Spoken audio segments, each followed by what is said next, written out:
Você vê que existe uma agenda, né?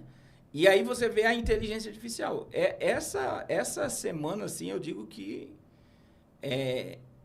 que todo mundo pensava assim, não, Donald Trump veio para colocar a casa em ordem.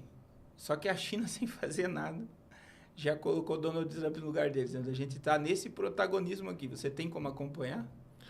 A China, na verdade, já fez. A China também fez isso na gestão passada dele, né? Então, a casa estava meio que em ordem e veio a China aí com uma doença mundial também para colocar ele no lugar dele, né? Tirou ele, na verdade, do lugar, né?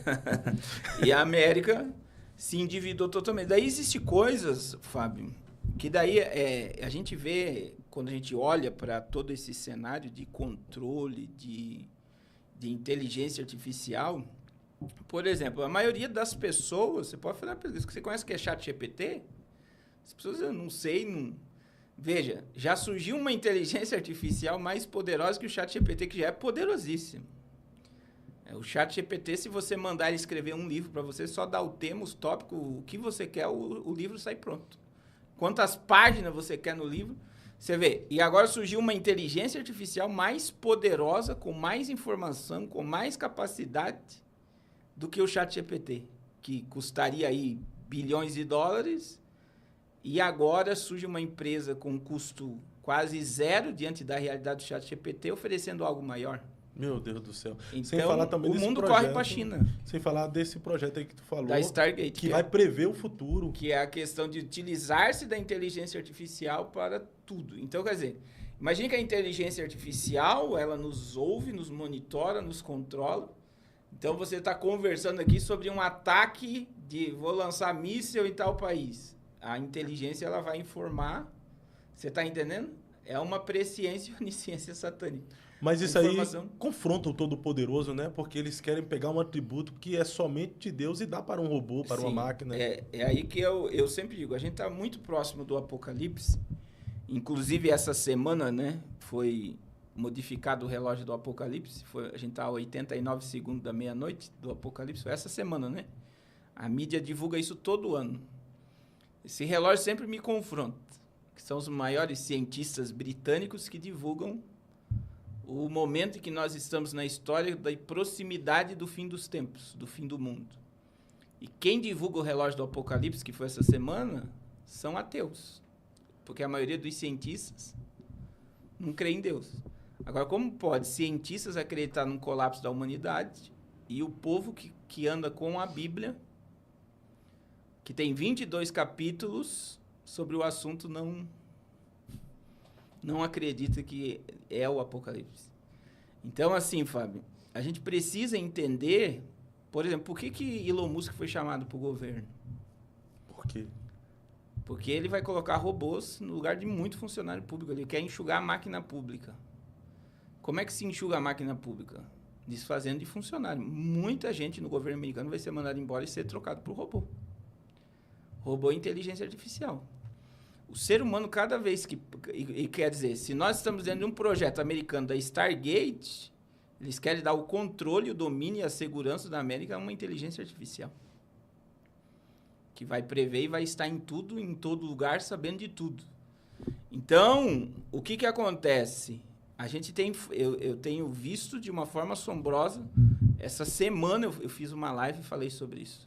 Você sabe qual é uma das piores crises que o mundo está sofrendo e ninguém está falando? Qual? Falta de mão de obra. Não tem trabalhador para nada. Vai em qualquer empresa e pergunta qual é a tua maior dificuldade, empresário. Ele não tem fator humano para trabalhar. As pessoas estão tão emburrecidas que elas não querem trabalhar, elas não conseguem. Tem um vídeo, eu mostrei lá no meu canal, de uma RH, né, que fez entrevista com 7 jovens entre 18 e 21 anos, todos com problema psicológico. Se tratando com psicólogo, tomando antidepressivo, falou, não tem. Ela mesma falou, o que será da próxima geração? Quer dizer, o ser humano ele está se transformando num ser descartável. Emburrecido. Você vê que o QI, tem um cara falando do QI do brasileiro, dizendo que o QI do brasileiro é semelhante ao do chimpanzé. É como se as pessoas não estivessem mais raciocinando, mais pensando, mais... Você está entendendo? Olha o nível que nós chegamos em emburrecimento. Então, veja, O protótipo é as máquinas assumem o controle de tudo. A China já tem da BYD, daquela marca de Xiaomi, Sim. que é eles têm montadora de carro que monta um carro em 1 minuto e alguns segundos. Meu Deus. E mostra o vídeo, você vê o carro sendo montado em menos de 2 minutos. Ele entra na produção, robô, colocando, o ser humano entra ali só nos detalhes finais. Olha a quantidade de emprego. Você está entendendo? Sim. A gente tem aí as questões 3D hoje, máquina 3D que constrói casa. Você vê que cada vez mais a tecnologia está assumindo o lugar do homem. E aí entra a questão da Agenda 2030. Para que eu vou manter tanta gente viva se elas só me custam prejuízo? A redução populacional, né? Que entra na questão da redução populacional. Não é? É cálculo, se você for analisar de uma forma grosseira, para que eu vou ter uma quantidade tão grande de pessoas na Terra se elas não produzem nada? Se são inúteis.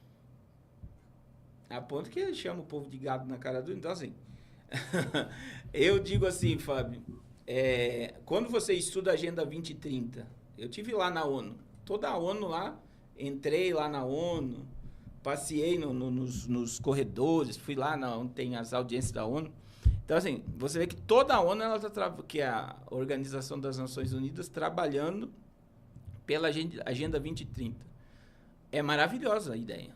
Um mundo sem fome, sem desigualdade social, saúde para todos, educação para todos, igualdade de gênero, empoderamento feminino, energia limpa, não é?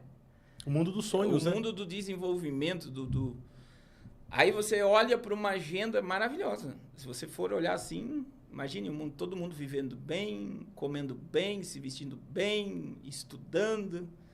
Mas a conta não fecha, não tem como. A gente não consegue hoje ter para manter o que tem.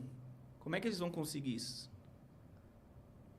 É só reduzindo e reduzindo drasticamente a população mundial e distribuindo renda. Que daí pode vir essa questão de uma crise financeira que possa gerar a necessidade do salário básico universal. Quer dizer, a gente zera a tua dívida, você não deve mais nada. Você vai receber essa quantidade para viver. Você vai ter direito a isso, isso e isso, só que você vai estar sob o meu controle. Meu Deus do céu. Se você desobedecer, você não vai ter direito. Parece, na verdade, um mundo distante isso aí que você está falando, né? Parece até cena de filme. Mas já está sendo implementado. Mas é uma realidade. A China é isso. A China é exatamente isso. A China dá o crédito social. Se você desobedece, eles tiram teu crédito social. Se você for muito imprudente, você vai para um campo de concentração. Não é uma prisão, é um lugar para fazer uma lavagem cerebral para você sair de lá pronto a se submeter ao governo. Então, quer dizer, o laboratório é a China. Então, assim, para que vamos manter uma quantidade enorme de pessoas se não produzem, não geram, e não criam, e não fazem nada? E se a gente tem uma ferramenta que controla tudo, sabe de tudo, está em tudo, e nos dá uma certa segurança em tudo. Tem a onisciência, né? Então a gente consegue prever para que você está entendendo?